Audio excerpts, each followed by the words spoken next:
Bienvenue dans ce moment de calme et d'évasion. Si vous cherchez une histoire qui berce vos pensées tout en vous plongeant dans un univers fascinant, vous êtes au bon endroit. Aujourd'hui, je vous propose Détour nocturne, inspiré du film noir culte Détour d'Edgar G. Ulmer.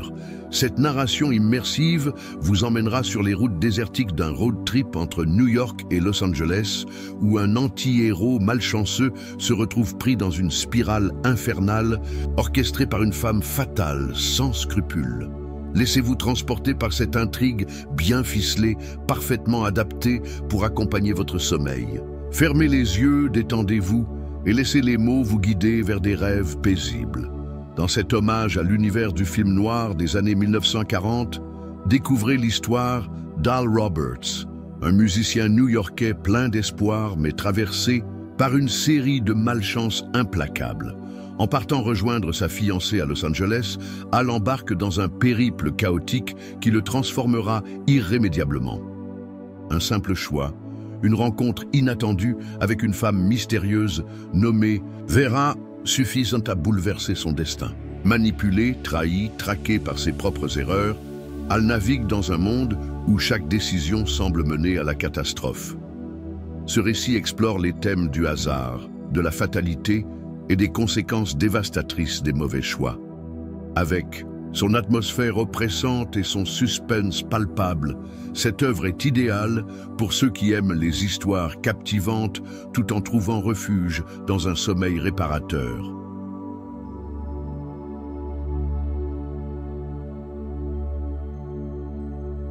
Chapitre 1. Le départ imprévu. Le ciel était couvert ce matin-là, comme si les nuages eux-mêmes anticipaient les événements à venir. À New York, Al Roberts terminait ses bagages avec une certaine nervosité. Il avait décidé de prendre la route pour rejoindre sa fiancée, Helen, qui vivait désormais à Los Angeles. Après des mois de séparation forcée, il ne pouvait plus attendre de la revoir. Mais quelque chose dans l'air semblait pesant, presque menaçant. Peut-être était-ce simplement la fatigue accumulée après des semaines passées à jouer dans des clubs minables, ou peut-être que c'était autre chose, une intuition qu'il choisit d'ignorer. Al n'avait pas beaucoup d'argent pour ce voyage. Les économies qu'il avait pu mettre de côté avaient fondu rapidement ces derniers temps. Mais il était déterminé. Il trouverait bien un moyen de traverser les États-Unis. Son premier plan consistait à monter dans un bus Greyhound jusqu'à Passa, Chicago, puis de là il improviserait. Cela lui paraissait assez simple sur le papier, mais dès le début du trajet, les choses commencèrent à se compliquer. Assis près de la fenêtre, il observait distraitement le paysage défiler. Les buildings de Manhattan laissaient place aux quartiers résidentiels, puis aux champs verdoyants de l'État de New Jersey. Malgré son enthousiasme initial, Al sentait déjà le poids de l'incertitude peser sur ses épaules.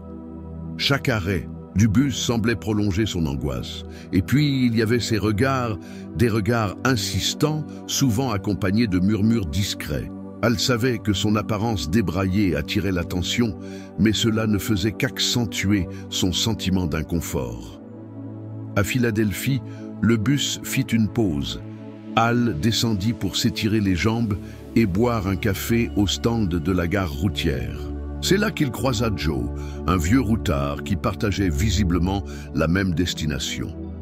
Joe était grand, corpulent, avec un sourire engageant et une voix rassurante. « Tu vas loin ?» demanda-t-il en tendant la main. Al hésita un instant avant de répondre.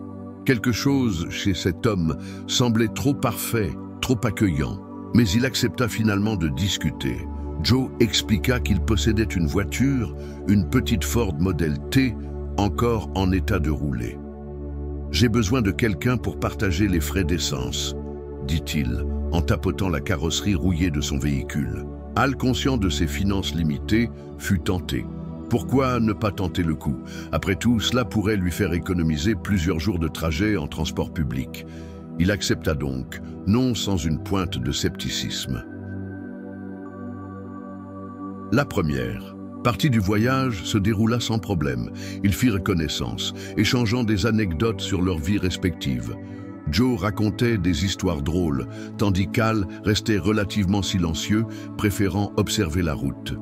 La conversation s'alourdissait parfois, surtout lorsque Joe abordait des sujets personnels, comme sa famille ou ses ambitions avortées. Mais rien ne pouvait laisser présager ce qui allait suivre. Ils atteignirent bientôt les premières plaines du Midwest sous un soleil brûlant.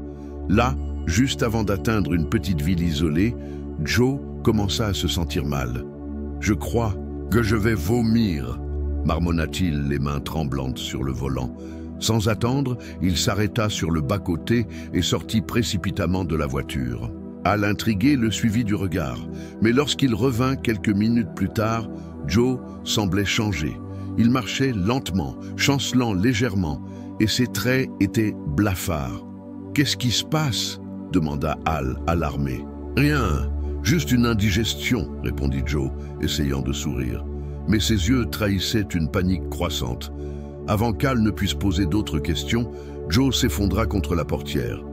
Paniqué, Al tenta de le réanimer, mais il était trop tard. Joe était mort. Al resta figé, incapable de comprendre ce qui venait de se passer. Comment un homme aussi jovial et en forme, quelques heures plus tôt, pouvait-il succomber ainsi? Pire encore, comment allait-il expliquer cela aux autorités locales? Personne ne le connaissait ici. Tout le monde penserait immédiatement qu'il était responsable. Soudain, une idée germa dans son esprit. Fuir, fuir, avant que quelqu'un ne les trouve. Mais pour aller où? Et avec quoi? La seule solution qui s'offrait à lui était de continuer le voyage avec la voiture de Joe, en espérant ne pas se faire remarquer. C'était risqué, mais c'était tout ce qu'il avait. Il monta derrière le volant, le cœur battant. Dans le coffre, il trouva les papiers d'immatriculation ainsi qu'une carte d'identité au nom de Joe. Il décida de les garder au cas où il lui serait utile. Puis, avec un dernier regard vers le corps de Joe, toujours affalé contre la portière, il démarra la voiture et reprit la route. C'est ainsi que commença véritablement le cauchemar d'Al Roberts. Ce qui devait être un simple voyage vers la réunion avec sa fiancée se transformait peu à peu en une course effrénée contre la fatalité. Car si Al pensait avoir échappé à la justice en prenant la fuite, il ignorait encore que son destin serait scellé par une rencontre inattendue.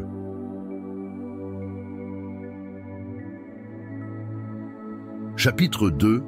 La rencontre avec Vera. La route s'étendait à perte de vue, sous un ciel doré par le crépuscule. Al conduisait depuis des heures, essayant de se convaincre que ce qu'il faisait, fuir avec la voiture d'un homme mort, n'était pas aussi grave qu'il y paraissait. Mais chaque kilomètre parcouru semblait alourdir sa conscience. Il ne pouvait s'empêcher de repenser aux derniers moments de Joe, à cette expression figée sur son visage lorsqu'il était tombé contre la portière. Ce souvenir revenait sans cesse comme une ombre indélébile. Au bout d'une longue journée de conduite, il atteignit une petite ville perdue au milieu des plaines arides. Les maisons étaient modestes, les rues désertes, le genre d'endroit où tout le monde connaît tout le monde, où un étranger attire forcément l'attention. Cependant, Al avait besoin de faire le plein d'essence et de trouver un endroit pour dormir. Après avoir rempli le réservoir à une station-service délabrée, il décida de s'arrêter dans un hôtel miteux au bord de la route.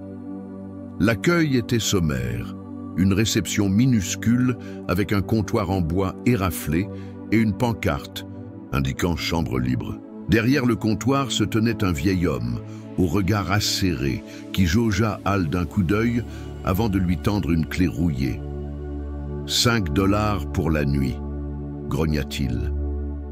Al acquiesça et paya sans discuter. Sa chambre était exiguë, avec un lit grinçant et une fenêtre donnant sur le parking. Il posa ses affaires sur la table de chevet et s'affala sur le matelas, exténué. Pourtant, le sommeil tardait à venir. Chaque bruit extérieur, le grincement des portières de voiture, le ronronnement lointain d'un moteur, le ramenaient à la réalité de sa situation. Il savait qu'il devait rester vigilant, que chaque erreur pourrait coûter cher. C'est alors qu'elle apparut. Elle entra dans le bar attenant à l'hôtel, un lieu sinistre où quelques clients solitaires buvaient silencieusement. Ses talons claquaient sur le sol en béton, résonnant comme un signal d'alerte dans l'esprit d'Al. Elle portait une robe noire moulante, ses cheveux blonds ondulaient doucement autour de son visage anguleux. Ses yeux verts, glacials, semblaient percer les âmes. Al ne put détacher son regard. Elle commanda un whisky au barman, puis s'installa à une table près de la fenêtre. Son attitude était à la fois provocante et distante, comme si elle jouait un rôle bien rodé. Quelques minutes plus tard, elle remarqua Al, qui l'observait discrètement depuis l'autre bout de la pièce. Un sourire narquois étira ses lèvres. « Vous attendez quelqu'un » demanda-t-elle en s'approchant de lui. Al sursauta légèrement, surpris par son audace.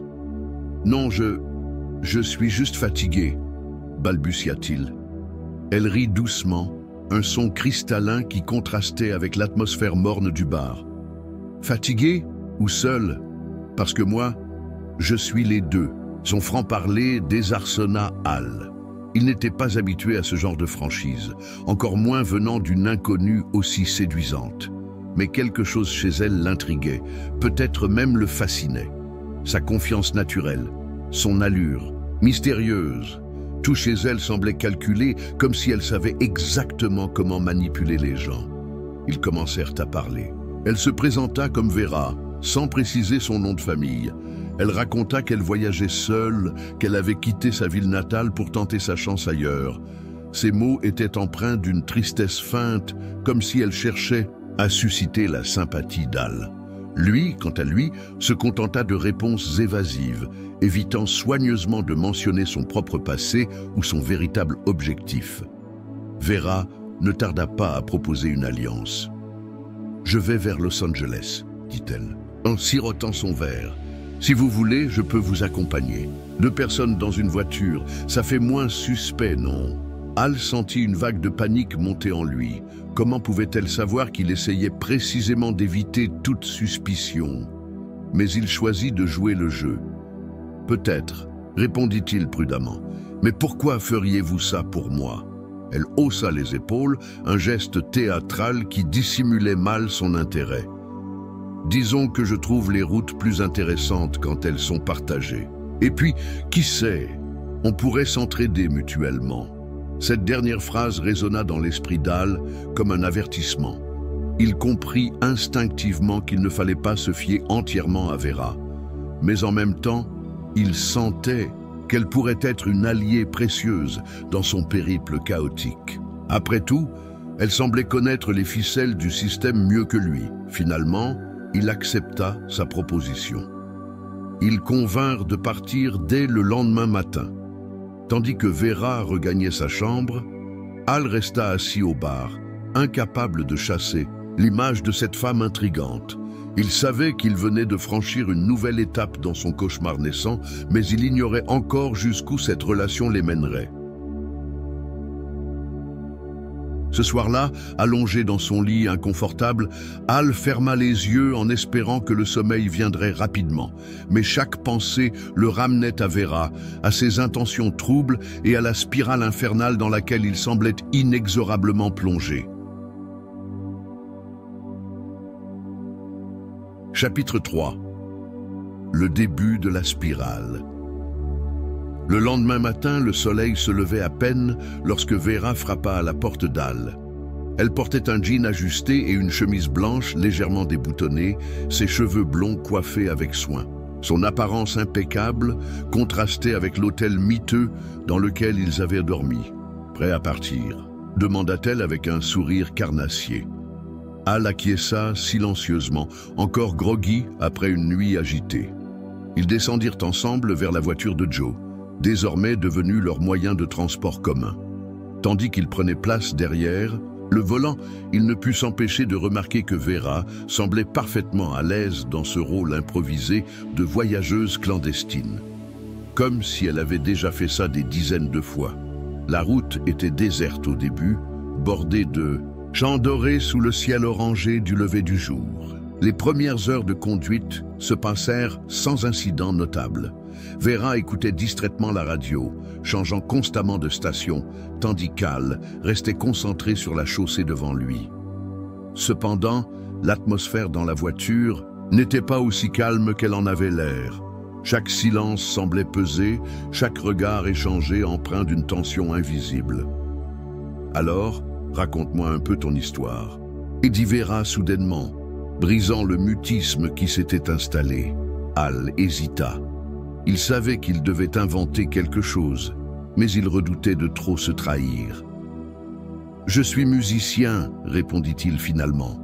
J'allais rejoindre ma fiancée à Los Angeles. » Vera leva un sourcil sceptique. « Musicien, hein? Et tu voyages dans cette vieille guimbarde. Pas très glamour pour quelqu'un qui veut impressionner sa dulcinée. » Son ton moqueur irrita Al, mais il choisit de ne pas relever. « Les choses ne sont pas toujours roses, » marmonna-t-il. Elle rit doucement, un son qui ressemblait plus à un ricanement qu'à une véritable joie. « Oh, je sais tout ça. La vie est une série de compromis, non ?» Cette phrase résonna étrangement dans l'esprit d'Al. Était-ce une simple observation ou une allusion à quelque chose de plus profond? Il décida de ne pas approfondir, préférant garder ses distances. Au fil des heures, la conversation continua sporadiquement, parsemée de silences inconfortables. Vera semblait avoir un don pour poser des questions indiscrètes, toujours juste assez subtiles pour ne pas paraître accusatrice. Elle voulait savoir d'où venait Al, combien d'argent il avait, pourquoi il voyageait seul.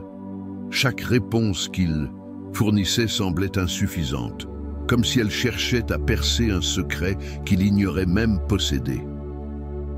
Puis, alors qu'il traversait une petite ville isolée, elle fit une remarque qui figea Al sur place. « Tu sais, parfois, on fait des choix qui changent toute notre vie, des choix qu'on regrette ensuite ou pas. » Il jeta un rapide coup d'œil vers elle, essayant de déchiffrer son expression, mais son visage demeurait impénétrable, ses yeux fixés droit devant elle. Cette phrase, bien que vague, semblait directement liée à la mort de Joe. Comment pouvait-elle être au courant? Avait-elle découvert quelque chose qu'il avait raté? Les questions tourbillonnaient dans son esprit, mais il n'osa pas les exprimer à voix haute. À la place, il concentra toute son attention sur la route, espérant que le trajet se poursuive sans autre embûche. Cependant, les complications ne tardèrent pas à surgir. Vers midi, ils firent halte dans une station-service pour faire le plein d'essence. Al paya rapidement et retourna vers la voiture, mais lorsqu'il ouvrit la portière, il découvrit que Vera avait disparu. Paniqué, il regarda autour de lui, cherchant une trace d'elle. Puis, il entendit son rire cristallin provenant de l'autre côté de la station. Elle discutait avec le gérant, un homme bedonnant aux manières familières. Lorsqu'elle le rejoignit quelques minutes plus tard, elle arborait un sourire satisfait. « Ne t'inquiète pas, je m'occupe de tout », dit-elle simplement. Mais Al sentit immédiatement que quelque chose clochait. Il interrogea discrètement le gérant après que Vera fut retournée dans la voiture. « Qu'est-ce qu'elle vous a dit exactement ?» demanda-t-il. Le gérant haussa les épaules. « Rien de spécial. Elle a juste mentionné qu'on faisait un long voyage et qu'on cherchait des conseils sur les meilleurs itinéraires. » Al fronça les sourcils. Pourquoi mentirait-elle ainsi? Si elle prétendait être avec lui, c'était soit pour se protéger, soit pour dissimuler quelque chose de plus sombre. Ce moment marqua un tournant dans leur relation. Désormais, Al ne pouvait plus ignorer que Vera n'était pas celle qu'elle prétendait être. Chaque geste, chaque parole semblait calculée, comme si elle jouait un jeu dont les règles lui échappaient.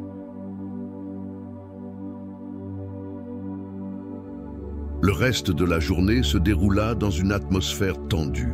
Al conduisait mécaniquement, incapable de chasser les doutes qui envahissaient son esprit. Vera, quant à elle, semblait parfaitement détendue, chantonnant parfois des airs populaires à la radio. Mais sous cette apparente insouciance se cachait une intelligence acérée, une capacité à manipuler les situations à son avantage. Lorsqu'ils s'arrêtèrent pour la nuit dans un autre motel minable, Al décida de prendre ses distances. Il refusa de partager la chambre avec Vera, arguant qu'il préférait dormir dans la voiture. Elle ne protesta pas, se contentant de hausser les épaules avec un sourire ambigu. « Comme tu veux, mon ami. Mais souviens-toi que 2 personnes sont toujours plus fortes qu'une seule. » Ces mots résonnèrent longtemps dans l'esprit d'Al, tandis qu'il s'allongeait sur le siège arrière de la Ford rouillée. Dehors, le vent soufflait doucement, apportant avec lui une sensation de solitude oppressante. Pour la première fois depuis le début de ce voyage cauchemardesque, il réalisa qu'il ne contrôlait plus rien, ni sa destination, ni ses compagnons de route, ni même son propre destin. Et quelque part, dans l'obscurité de cette nuit sans étoiles, Vera observait probablement depuis sa fenêtre, planifiant déjà ses prochains coups.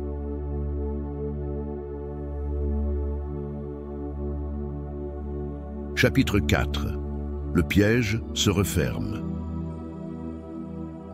Le lendemain matin, Al se réveilla avec une douleur sourde dans la nuque, conséquence de sa nuit inconfortable sur le siège arrière de la voiture. Il sortit lentement, clignant des yeux sous la lumière crue du soleil levant. La chaleur était déjà étouffante, promettant une journée encore plus éprouvante que la précédente. Vera était déjà debout, appuyée contre la portière passager, vêtue d'une robe légère qui semblait parfaitement adaptée à la température. Son visage était frais et reposé, comme si elle n'avait pas partagé les mêmes inquiétudes que lui durant la nuit. « Bien dormi ?» demanda-t-elle avec un sourire narquois. Al grogna en guise de réponse, évitant son regard. Il savait qu'elle jouait avec lui, qu'elle prenait plaisir à le voir mal à l'aise, mais il ne pouvait rien y faire pour l'instant. Ils avaient besoin de cette voiture pour continuer leur voyage, et Vera semblait déterminée à rester avec lui jusqu'à ce qu'elle obtienne ce qu'elle voulait. Quoi que cela puisse être, ils reprirent la route peu après, traversant des paysages de plus en plus arides. Les champs verdoyants avaient cédé la place à des étendues désolées de terre ocre, parsemées de cactus et de rochers pointus. L'air était sec, presque irrespirable, et même la radio ne captait plus que des parasites intermittents. C'est au milieu de cet environnement hostile que Vera décida de jouer sa carte maîtresse. « Tu sais, » dit-elle soudainement, « je pense qu'on pourrait tirer parti de cette situation. » Al tourna brièvement la tête vers elle, surpris par le ton sérieux de sa voix. « Quelle situation ?» Elle rit doucement, mais cette fois, il n'y avait aucune trace d'amusement dans son rire. « Ne fais pas l'innocent, Al. On sait tous les deux que cette voiture n'est pas vraiment à toi, et je parie que tu n'as pas non plus un permis valide. » Il sentit son cœur s'accélérer. Comment pouvait-elle savoir tout ça? Avait-elle fouillé ses affaires pendant qu'il dormait? Ou bien avait-elle simplement deviné grâce à son intuition redoutable? « Je ne vois pas de quoi tu parles, » répondit-il, essayant de garder un ton calme. Vera haussa les épaules, mais son expression trahissait une satisfaction grandissante. « Oh, allez, sois honnête. Je ne suis pas idiote, tu sais. Cette Ford appartient à un homme mort, probablement celui que tu as rencontré avant de fuir précipitamment. Et maintenant, tu te retrouves coincé avec moi, parce que sans moi, tu ne tiendrais pas longtemps avant de te faire arrêter. » Les mots tombèrent comme des coups de poignard. Al sentit la sueur perler sur son front malgré la climatisation défaillante de la voiture. « Et alors, que proposes-tu » Elle se pencha légèrement vers lui, son visage à quelques centimètres du sien. « Voici mon plan. On continue jusqu'à Los Angeles ensemble. Là-bas, on vend cette voiture et on partage l'argent. Ensuite, eh bien, on verra. » Al resta silencieux, digérant lentement ce qu'elle venait de dire. Vendre la voiture signifiait admettre publiquement qu'elle n'était pas à eux. Cela augmenterait considérablement leurs chances de se faire prendre.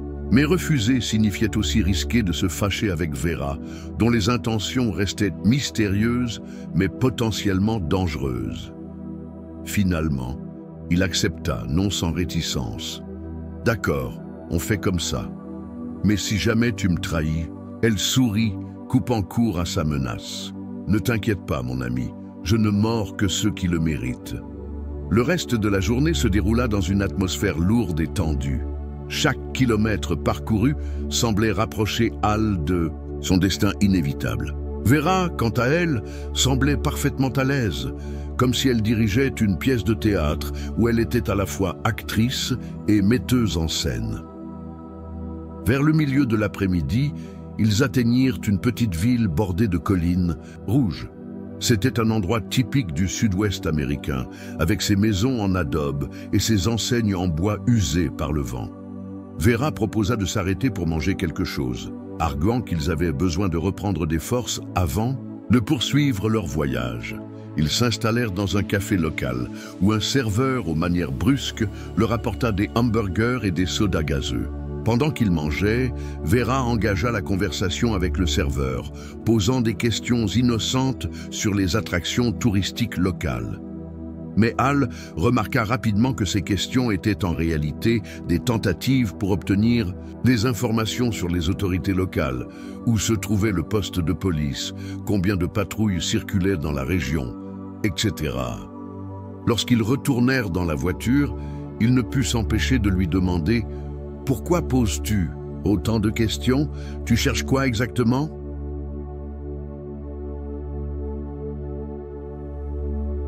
Vera le regarda droit dans les yeux, son sourire disparaissant pour la première fois depuis qu'il l'avait rencontré. « Disons que j'aime être préparé.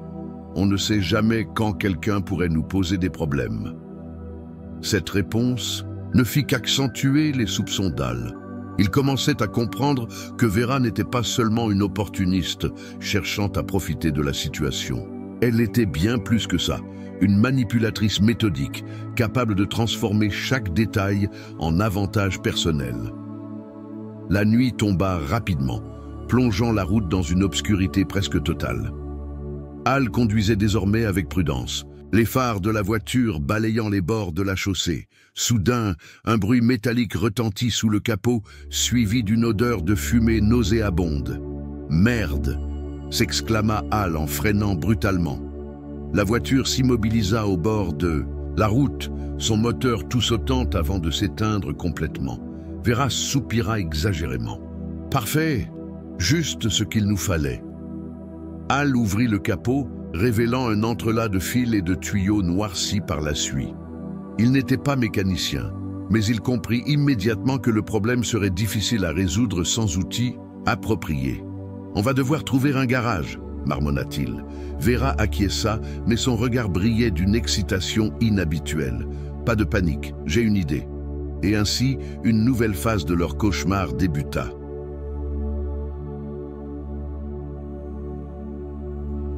Chapitre 5. L'embuscade. La panne de la voiture sous le ciel étoilé du désert semblait être une blague cruelle du destin. Hal, penché sous le capot, tentait de comprendre ce qui avait causé cette défaillance soudaine. La nuit était fraîche, mais ses mains tremblaient autant de froid que de frustration. Derrière lui, Vera restait silencieuse, observant la scène avec un air impassible qui trahissait néanmoins une satisfaction secrète. « Tu penses pouvoir réparer ça ?» demanda-t-elle après quelques minutes, sa voix teintée d'un léger amusement. Hal se redressa, essuyant ses mains noircies par la graisse sur son pantalon. « Pas sans outils, et certainement pas ici. On va devoir trouver un garage ou... » Il n'eut pas le temps de terminer sa phrase. Un bruit de moteur lointain interrompit leur conversation. Une lumière puissante balaya la route, provenant d'une voiture qui approchait rapidement. Le véhicule ralentit lorsqu'il atteignit leur position, puis s'arrêta à quelques mètres d'eux. Un homme sortit de la voiture, vêtu d'une chemise à carreaux et coiffé d'un chapeau de cow-boy. Il tenait une lampe torche dans une main et un fusil dans l'autre. « Qu'est-ce qui se passe ici ?» demanda-t-il d'une voix grave, pointant la lampe vers eux. Hal sentit son cœur battre plus vite. « On a eu une panne. Notre voiture est tombée en rade. » y expliqua-t-il rapidement, essayant de paraître aussi innocent que possible. L'homme jaugea la situation, promenant son regard entre la vieille Ford immobilisée et les deux occupants visiblement perdus. Puis, il reporta son attention sur Vera, dont la présence sembla attirer immédiatement son intérêt. « Et vous êtes qui, mademoiselle ?» demanda-t-il, son ton se radoucissant légèrement. « Vera sourit, mettant toute son expertise en manipulation au service de la situation. « Oh, je suis juste une voyageuse comme lui. On allait à Los Angeles quand cette fichue voiture nous a lâchés. » Le cow-boy hocha la tête, mais son expression demeurait sceptique. « Vous avez de la chance alors. Mon ranch n'est qu'à quelques kilomètres d'ici. Je peux vous emmener là-bas pour la nuit. Et demain matin, on verra ce qu'on peut faire pour votre voiture. » C'était une offre généreuse, mais Al sentit immédiatement une alerte se déclencher dans son esprit. Quelque chose chez cet homme, peut-être son attitude trop bienveillante ou la manière dont il fixait Vera, ne collait pas. Cependant, ils n'avaient guère le choix. Accepter semblait être leur meilleure option. Ils montèrent donc dans la camionnette du cow-boy, laissant la vieille Ford derrière eux. Le trajet jusqu'au ranch fut court, mais silencieux. Chacun plongé dans ses propres pensées. Al essayait de comprendre pourquoi Vera ne semblait pas inquiète. Pourquoi elle acceptait si facilement cette aide inattendue. Quant à Vera, elle gardait un calme olympien, échangeant des regards complices avec le cow-boy qui conduisait. Lorsqu'ils arrivèrent au ranch, la maison principale était éclairée par de grandes lampes suspendues. Dehors, plusieurs chiens aboyaient furieusement, encerclant la camionnette avant de se calmer lorsque le cow-boy leur lança quelques ordres secs. « Bienvenue chez moi », dit-il en descendant du véhicule. Vera descendit la première, ajustant sa robe avec grâce. « Merci infiniment pour votre hospitalité », répondit-elle, sa voix douce comme du miel. Al, quant à lui, suivit avec réticence. Dès qu'il mit pied à terre, il sentit les regards pesants des chiens et des employés du ranch qui traînaient autour de la propriété. Chaque mouvement semblait être surveillé, chaque parole analysée. Cette sensation d'être piégé se renforça lorsque le cow-boy les invita à entrer dans la maison. À l'intérieur, l'atmosphère était chaude et accueillante, avec des meubles rustiques et des tapisseries aux motifs occidentaux. Mais malgré cela, Al ressentait une tension palpable. Le cow-boy les installa dans une petite salle commune, offrant des boissons et des collations. « Reposez-vous », dit-il. « Demain, on examinera votre voiture et on décidera du meilleur moyen de procéder. » Pendant que le cow-boy discutait avec Vera, Al prit un moment pour observer les lieux. Il remarqua rapidement que les fenêtres étaient grillagées, que les portes semblaient particulièrement solides. Tout ici respirait la sécurité excessive, ou peut-être même la prison déguisée. Plus tard, lorsqu'ils furent escortés vers leurs chambres respectives, Al eut confirmation de ses soupçons. Les pièces attribuées étaient minuscules, presque austères, avec une seule sortie verrouillée de l'extérieur. Lorsque le cow-boy referma la porte derrière lui, Al entendit distinctement le clic du verrou. « Qu'est-ce que tu en penses ?» demanda-t-il à Vera dès qu'ils furent seuls. Elle haussa les épaules, un sourire ambigu jouant sur ses lèvres. « Oh, détends-toi, ce type est probablement juste un peu paranoïaque. Rien de grave. » Mais Al n'était pas convaincu. Il savait que quelque chose clochait, que cette situation était bien plus compliquée qu'elle n'y paraissait. Et Vera, loin de le rassurer, semblait prendre plaisir à aggraver les choses.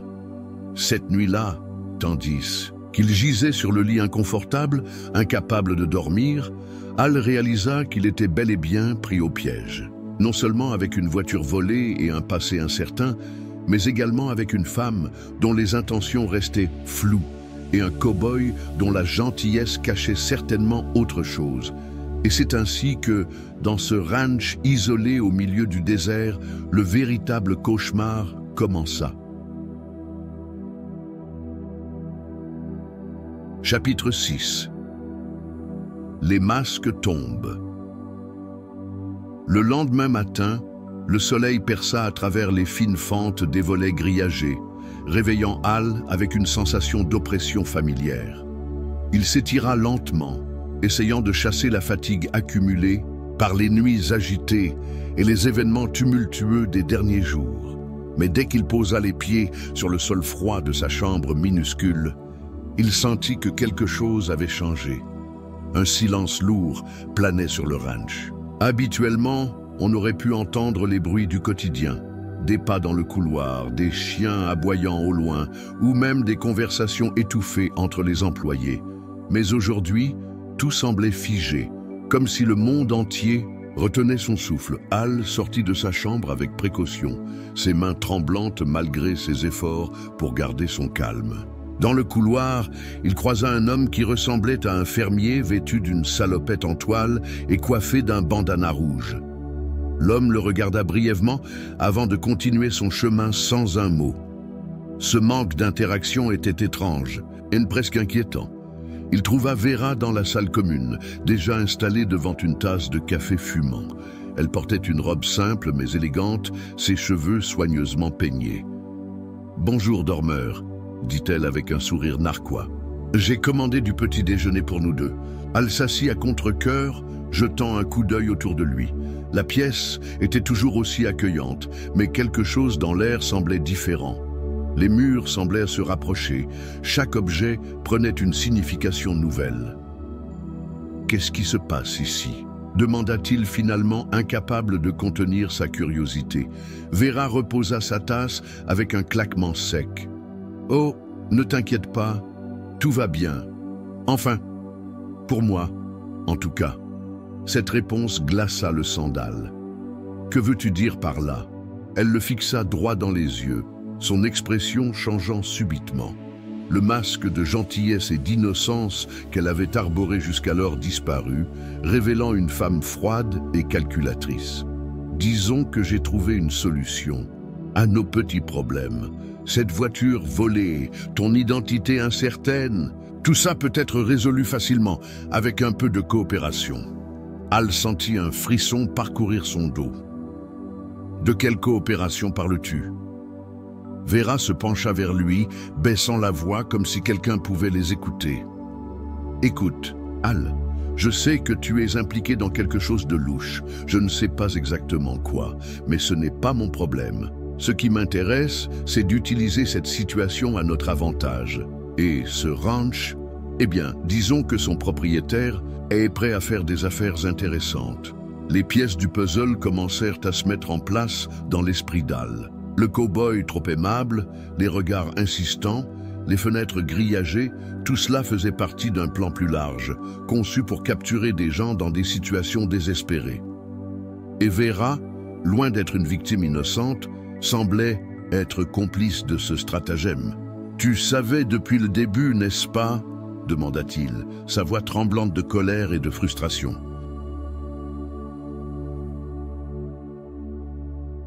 Elle haussa les épaules, indifférente. « Bien sûr que je le savais. C'est pour ça que je suis resté avec toi. Tu représentes une opportunité, Al. Une carte à jouer dans ce jeu compliqué. » Al se leva brusquement, renversant sa chaise. « Je ne suis pas une carte, je suis une personne. » Vera rit doucement, un son froid et métallique qui résonna dans la pièce. « Ah, mon pauvre Al, tu vis dans un monde idéaliste où les gens ont encore des principes. Mais ici, dans le monde réel, tout est question de survie. Et pour survivre, il faut savoir sacrifier certains scrupules. » Leur conversation fut interrompue par l'arrivée du cow-boy, qui entra dans la pièce avec son habituel sourire bienveillant. « Ah, vous êtes levé? Parfait. J'ai quelques nouvelles concernant votre voiture. » Al sentit son cœur s'accélérer. « Quoi de neuf ?» Le cow-boy hésita, jetant un rapide coup d'œil à Vera avant de répondre. « Malheureusement, la situation est plus grave que prévu. Votre véhicule nécessite des réparations importantes et je crains que cela prenne plusieurs jours. Pendant ce temps, vous devrez rester ici. C'était une sentence, pas une proposition. » Al comprit immédiatement qu'ils étaient prisonniers, piégés dans ce ranch isolé avec des gens dont les motivations restaient obscures. Mais ce qui le terrorisait le plus, c'était la manière dont Vera semblait parfaitement à l'aise dans cette situation. Elle jouait un double jeu, utilisant ses charmes et ses talents de manipulation pour obtenir ce qu'elle voulait. Pendant le reste de la journée, Al tenta de trouver une issue. Il explora discrètement les environs du ranch, cherchant une faille dans leur sécurité. Mais chaque porte était verrouillée, chaque fenêtre infranchissable. Les employés du ranch, quant à eux, semblaient avoir reçu des ordres stricts. Ignorer toute demande d'aide ou d'explication. Lorsque la nuit tomba, Al retourna dans sa chambre, épuisé et découragé. Assis sur le lit, il réfléchit longuement à sa situation. Il avait deux choix, soit accepter son sort et espérer que Vera tiendrait sa promesse de le sortir de là, soit tenter une évasion risquée qui pourrait tout compromettre. Mais alors qu'il pesait ses options, une troisième possibilité surgit dans son esprit. Peut-être qu'il y avait quelqu'un d'autre dans ce ranch, quelqu'un qui n'était pas complètement sous le contrôle du cow-boy et de Vera. Peut-être qu'il existait une chance, infime mais réelle, de trouver un allié. Et c'est ainsi que, dans l'obscurité de sa chambre, Al commença à élaborer un plan audacieux.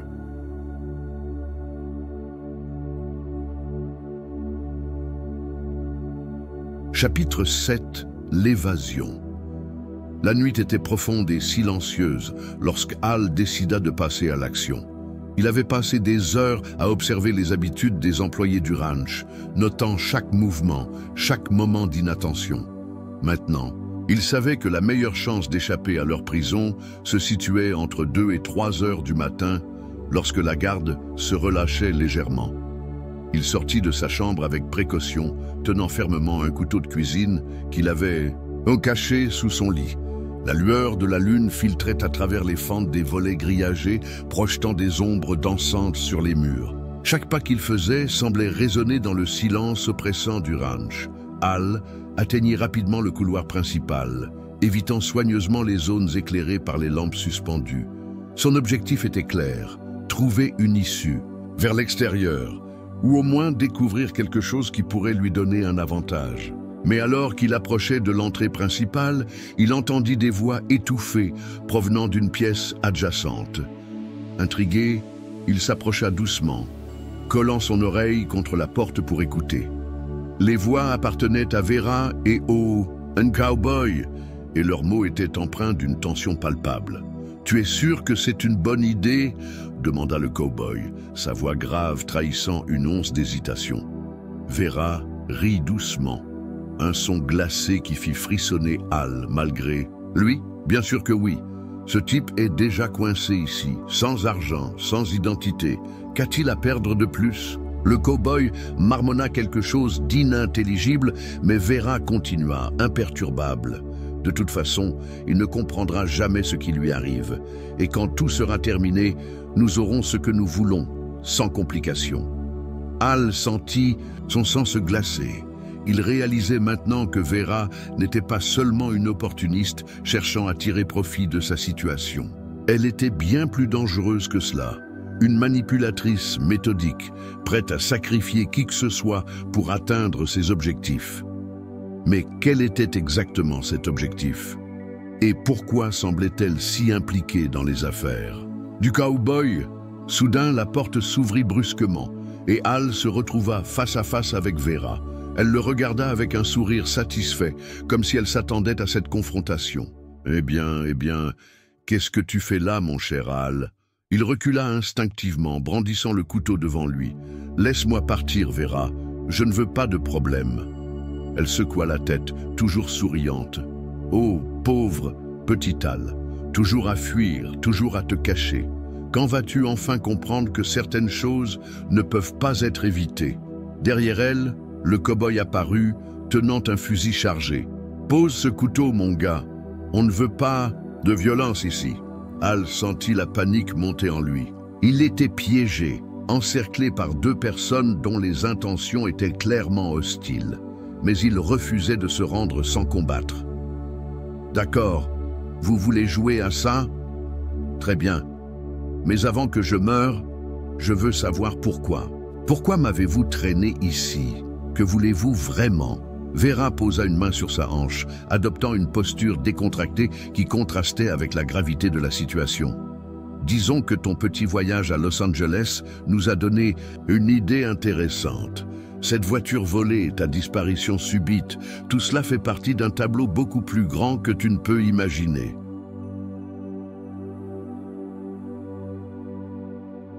Le cow-boy intervint, son ton devenant plus sérieux. « Nous sommes dans le trafic de véhicules volés, Al. Ta petite Ford est loin d'être le seul problème. Nous utilisons ce ranch comme base d'opération et tes talents de fugitif nous ont inspiré. Imagine un peu, un homme sans identité capable de disparaître sans laisser de traces. Cela pourrait être très utile pour notre entreprise. Hal resta bouche bée, incapable de croire ce qu'il entendait. Vous voulez que je travaille pour vous? Vera haussa les épaules. Pas exactement. Disons plutôt que tu vas coopérer, que tu le veuilles ou non. Ces mots confirmèrent ce qu'Hal redoutait depuis le début. Il n'était pas simplement un passager innocent pris dans une mauvaise série de circonstances. Il était une pièce essentielle dans un jeu bien plus grand, un pion manipulé par des forces bien plus puissantes que lui. Mais Hal n'était pas prêt à abandonner aussi facilement. Dans un geste désespéré, il chargea vers Vera, espérant la désarmer et utiliser son propre charme contre elle. Cependant, le cow-boy réagit instantanément, pointant son fusil vers lui. « Arrête-toi, ou je tire !» Hal figea sur place, conscient que toute résistance serait futile. Pourtant, même dans cette position désespérée, une étincelle d'espoir persistait en lui. Peut-être qu'il y avait encore une chance, une faille dans leur plan qu'il pourrait exploiter.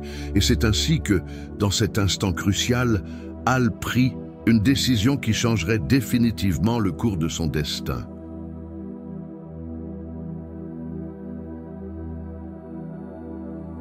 Chapitre 8. La confrontation finale. Le silence qui suivit la menace du cow-boy était presque palpable. Hal, figé sur place, sentait chaque battement de son cœur résonner dans sa poitrine comme un tambour funeste. Devant lui, Vera arborait toujours ce sourire narquois qui semblait dire « Tu es perdu, mon ami ». Et pourtant, quelque chose en Hal s'était transformé. Une lueur d'obstination brillait désormais dans ses yeux, mêlée à une détermination farouche qu'il n'avait jamais ressentie auparavant. « Vous pensez vraiment que je vais vous obéir ?» demanda-t-il, sa voix tremblante mais ferme. « Vous me sous-estimez tous les deux, je ne suis pas juste un pion dans votre petit jeu. » Vera rit doucement, secouant la tête avec condescendance. « Oh, Hal, tu te prends trop au sérieux. Tu crois vraiment que tu peux nous battre? Nous sommes bien plus organisés, bien mieux préparés que toi. » Mais Hal ne se laissa pas intimider. Il savait qu'ils avaient raison sur un point. Il était pris au piège, sans argent, sans identité et probablement sans issue facile. Mais il avait également compris une chose cruciale. Vera et le cow-boy étaient convaincus qu'il n'était qu'un simple pion. Cette sous-estimation pourrait être son unique avantage. Soudain, un bruit lointain interrompit leur échange tendu. C'était un klaxon, suivi par des phares puissants balayant la cour extérieure du ranch. Un véhicule approchait, rapidement, forçant les chiens à aboyer frénétiquement. Le cow-boy fronça les sourcils, visiblement contrarié. « Qu'est-ce que c'est que ça ?» marmonna-t-il avant de jeter un regard méfiant vers Hal. « Reste là, ne bouge pas !» Il sortit précipitamment, fusil en main, laissant Hal seul avec Vera. Ce fut le moment que ce dernier attendait. Sans hésiter, il bondit vers Vera, saisissant son bras avec force. « Maintenant, écoute-moi bien !» gronda-t-il, ses doigts se crispant autour de son poignet. « Je ne sais pas ce que tu manigances, mais cette fois, c'est terminé. Si tu veux survivre, tu vas m'aider à sortir d'ici. » Vera le fixa, surprise par son audace soudaine. Puis, après quelques secondes d'hésitation, elle haussa les épaules avec un sourire ambigu. « Très bien, mon cher, jouons ton jeu. Mais souviens-toi, je ne fais rien gratuitement. » Hal ne prit pas le temps de réfléchir à ses motivations. Il savait simplement qu'il avait besoin d'elle, au moins temporairement, pour traverser cette situation mortelle. Ensemble, ils se faufilèrent discrètement vers une sortie latérale, évitant soigneusement les zones éclairées. Les aboiements des chiens semblaient provenir de toutes les directions, amplifiant la tension déjà insupportable. Lorsqu'ils atteignirent la cour extérieure, ils découvrirent une scène inattendue. Une voiture de police s'était garée devant le ranch, ses gyrophares illuminant la nuit. Deux agents descendaient lentement, leurs armes à la main, tandis que le cow-boy tentait de justifier sa présence auprès d'eux. C'était une diversion providentielle. Profitant de la confusion, Al et Vera se glissèrent derrière une remorque abandonnée, hors de vue des autorités et du cow-boy. « Comment as-tu fait ça ?» chuchota Al, incrédule. Vera sourit, son visage éclairé par les lumières intermittentes des gyrophares. « Disons que j'ai mes propres contacts. Ces policiers sont ici grâce à moi, mais ils ne sont pas là pour toi, Al. Ils sont là pour le cow-boy. » Cette révélation fit vaciller Al. Tout ce temps, Vera avait joué double jeu, manipulant tout le monde autour d'elle, y compris lui, pour servir ses propres intérêts. « Alors pourquoi m'aider maintenant ?» demanda-t-il sceptique. Elle haussa les épaules, son expression redevenant indifférente. « Parce que, malgré tout, tu es amusant. Et parce que, même si je te déteste, tu représentes encore une valeur potentielle. » Al secoua la tête, exaspéré. « Je ne veux plus faire partie de tes jeux, Vera. Je veux simplement partir, retrouver ma vie. » Vera le regarda longuement, comme si elle pesait ses options. Finalement, elle acquiesça. « D'accord, prends cette route à gauche. Elle te mènera jusqu'à une petite ville. Là-bas, tu pourras trouver un moyen de continuer ton voyage. Mais souviens-toi, si jamais on se recroise... » Elle laissa sa phrase en suspens, son sourire trahissant une menace implicite. Al ne répondit pas. Il savait qu'il valait mieux ne pas tenter le diable. Ils se séparèrent rapidement, chacun prenant une direction opposée. Al marcha toute la nuit, guidé par les instructions de Vera, jusqu'à ce qu'il atteigne une petite station-service au bord d'une route principale. Là, il trouva un téléphone public et appela un taxi pour le conduire jusqu'à la gare routière la plus proche.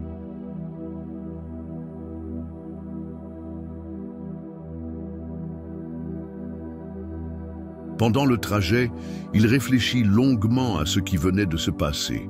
Il avait survécu à une aventure chaotique, pleine de mensonges et de trahisons. Mais il avait aussi découvert une vérité cruelle. Dans ce monde, personne n'était totalement innocent et chaque choix pouvait avoir des conséquences irréversibles. Quelques jours plus tard, Al monta dans un bus Greyhound, direction Los Angeles. Assis près de la fenêtre, il observa le paysage défiler, essayant de se persuader que cette fois, tout serait différent. Peut-être retrouverait-il Hélène, peut-être reconstruirait-il sa vie. Mais au fond de lui, une petite voix persistait, rappelant qu'il resterait toujours cet homme qui avait fui, menti et survécu contre toute attente. Et quelque part, dans un ranch isolé du désert, Vera souriait, planifiant déjà sa prochaine escapade. Et ainsi s'achève notre odyssée, nocturne avec détour nocturne. Al Roberts a traversé des épreuves qui auraient brisé bien des âmes, mais il a continué malgré tout, porté par l'espoir de retrouver sa vie et ceux qu'il aime. Peut-être que vous aussi, après cette histoire, vous sentez prêt à fermer les yeux et laisser derrière vous les détours de votre propre journée. Je vous remercie d'avoir partagé ce moment avec moi. Si cette narration vous a plongé dans une atmosphère captivante et apaisante, n'hésitez pas à liker cette vidéo et à vous abonner pour découvrir d'autres récits spécialement conçus pour accompagner vos nuits. Maintenant, laissez ces mots s'évanouir doucement comme les phares d'une voiture sur une route sans fin. Fermez les yeux, respirez profondément et laissez le sommeil venir à vous. À très bientôt pour de nouvelles aventures, ou peut-être juste de beaux rêves. Bonne nuit.